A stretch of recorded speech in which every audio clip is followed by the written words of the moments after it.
নমস্কার বন্ধুরা, আমি পীযূষ গুপ্তা banglatraining.com থেকে। এটা আমাদের সেলফ স্ক্রিপ্টিংয়ের ওপরে 22 নম্বর এপিসোড। এই এপিসোডেতে আমরা আমাদের ম্যাথমেটিক্যাল কিছু কাজ করব, ম্যাথমেটিক্যাল সেলফ স্ক্রিপ্ট কিছু লিখব। তো শুরু করা যাক।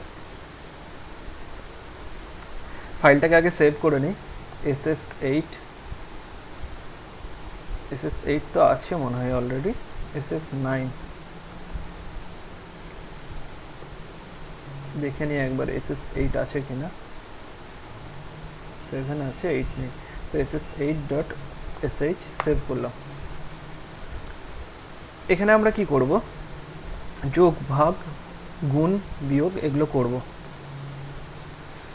তো একটা ভ্যারিয়েবল নিই, a equal to 10, b equal to 20, না a ইকুয়াল টু 30 নেব, b ইকুয়াল টু 15 নেই। echo $a plus $b, echo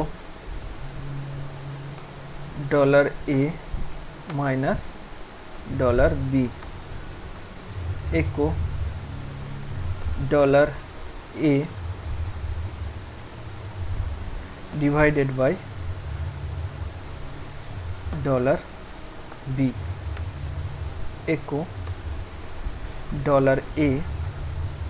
আমরা আগেই জানি যে আমরা যখন অ্যাস্টেরিস্ক সিম্বল ইউজ করব, গুণ করার জন্য আমাদের অ্যাস্টেরিস্ক সিম্বল ইউজ করতে হয়। কিন্তু আমরা জানি যে অ্যাস্টেরিস্ক সিম্বলের ইউনিক্স বা লিনাক্স টাইপের সিস্টেমে অনেক রকম ভ্যালু হয়, অনেক রকম কাজ করতে পারে। তাই আমরা যে গুণই করতে চাইছি সেটা জানানোর জন্য আমরা কি করব, একটা ব্যাকস্ল্যাশ দেবো, তারপরে অ্যাস্টেরিস্ক সাইনটা দেবো। তাহলে সেল বুঝতে পারবে যে আমরা গুণ করতে চাইছি না অন্য কিছু করতে চাইছি। তো এটাকে আমি সেভ করি। তো স্ক্রিপ্টটাকে যদি আমি রান করাই, স্ক্রিপ্টটা রান করবে না। তবু একবার রান করিয়ে দেখি। কেন রান করবে না সেটা আমি পরে বলছি। স্ক্রিপ্টটা রান করলো না। আমরা গুণ, ভাগ, যোগ, বিয়োগ, ভাগ, গুণ করতে চেয়েছিলাম, কিন্তু আমরা কি পেলাম যে প্রত্যেকের ভ্যালুগুলোকে দেখাচ্ছে, প্লাস মাইনাস দেখাচ্ছে। মানে কি, আমরা যেটা নিউমেরিক অপারেশন অর্থাৎ অ্যারিথমেটিক অপারেশন করতে চাইছিলাম, গাণিতিক কাজ করতে চাইছিলাম, সেটা কি হয়ে গেছে, স্ট্রিং অপারেশন হয়ে গেছে। অর্থাৎ যে জিনিসগুলোর ভ্যালুগুলো আছে সেগুলো ভ্যালুগুলোকে ঠিকই দেখিয়েছে, তার সাথে সাথে প্লাস মাইনাস এগুলোকে স্ট্রিং হিসেবে ট্রিট করেছে। মানে পুরোটা তুলে এনে, ভ্যালুগুলোকে তুলে এনে পুরোটা স্ক্রিনে ডাম্প করে দিয়েছে। যদি আমাদের অ্যারিথমেটিক অপারেশন করতে হয় সেক্ষেত্রে আমাদের একটা স্পেশাল জিনিস ইউজ করতে হয়, সেটা হলো EXPR কমান্ড। EXPR, প্রত্যেকটার আগে আমি EXPR দিয়ে দিলাম।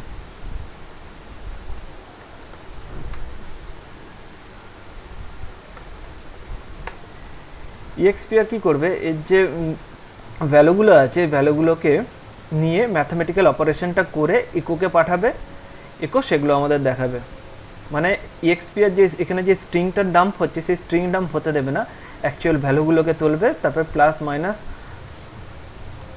ডিভাইডেশন আর মাল্টিপ্লিকেশন সব করবে, ডিভিশন মাল্টিপ্লিকেশন সবই করবে। তো এটাকে সেভ করি।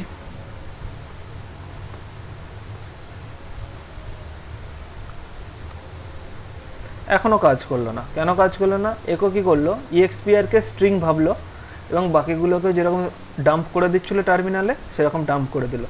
তো EXPRকে স্ট্রিং না ভাবাতে গেলে কি করতে হবে, অ্যাজ এ কমান্ড যদি এক্সিকিউট করতে হয় সেক্ষেত্রে কী করব, রিভার্স কোটেশন দেবো বা এশিয়ান গ্রেপ দেবো। এশিয়ান গ্রেপ দেবে কী হবে, আমাদের এটা EXPR কমান্ডটা আগে এক্সিকিউট হবে, দিয়ে ভ্যালুটা একোকে পাস করাবে, একো কী করবে, তার ভ্যালুটা আমাদের দেখাবে।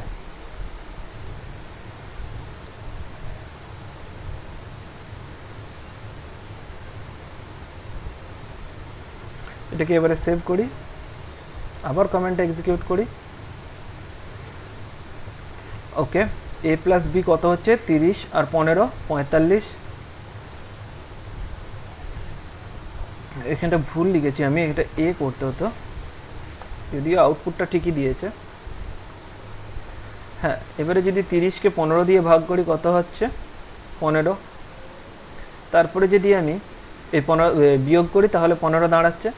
তারপরে যদি 30কে 15 দিয়ে ভাগ করি 2 দাঁড়াচ্ছে, পেয়ে গেছি আমরা এখানে।